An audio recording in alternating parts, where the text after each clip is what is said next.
Hello students, میں سمیع اختر ندوی آج میں آپ لوگوں کو شاعر نذیر اکبر آبادی کے بارے میں بتانے جا رہا ہوں۔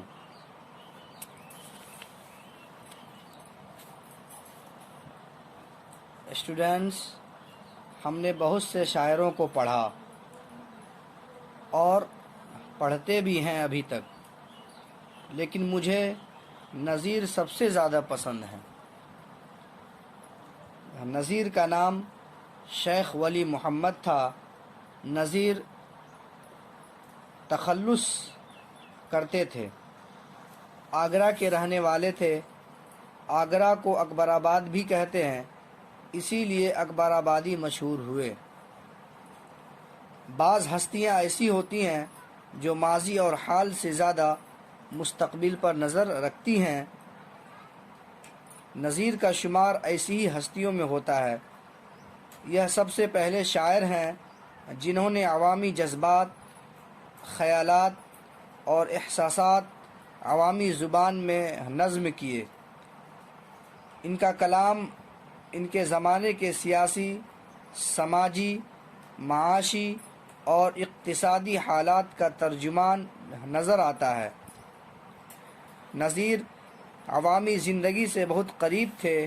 نذیر نے اب سے کم و بیش 100 سال قبل اردو شاعری میں جمہوریت اور داخلیت کی بنیاد ڈالی، جس پر دوسروں کی نظر اب گئی ہے۔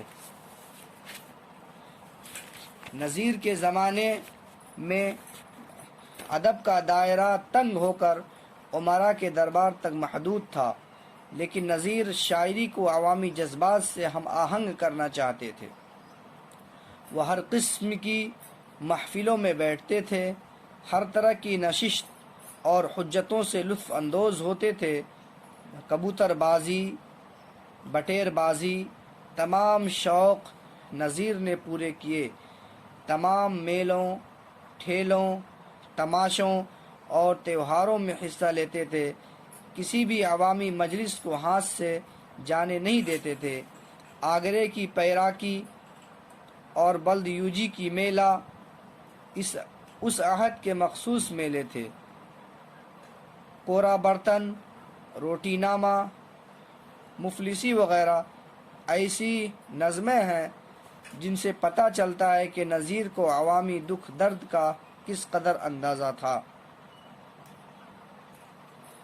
نظم کو شامد لکھ کر انہوں نے درباریوں کا اچھا مذاق اڑایا ہے۔ چھوٹے بڑے کے فرق کو آج ہم لوگ محسوس کرتے ہیں اور اس کے خلاف ایک سرد جنگ جاری ہے۔ نذیر نے اس کا احساس کرتے ہوئے آدمی نامہ لکھا۔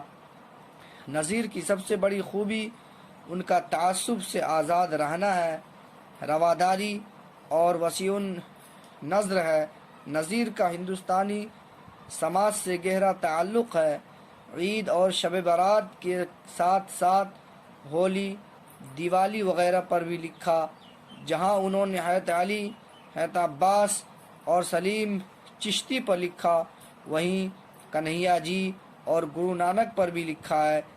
اس طرح نذیر ہندو، مسلم، سکھ، عیسائی سبوں کے دوست تھے۔ انہوں نے قومی یکجہتی پر بڑا زور دیا۔ آج ہم اس پر بڑا زور دے رہے ہیں۔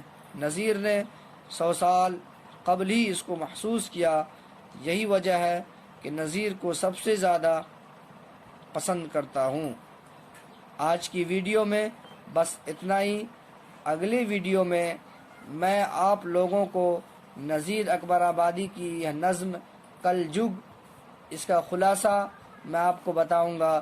اس کے بعد نذیر اکبر آبادی کی شعری خصوصیات کیا ہے میں اس کو بھی آپ کو بتاؤں گا۔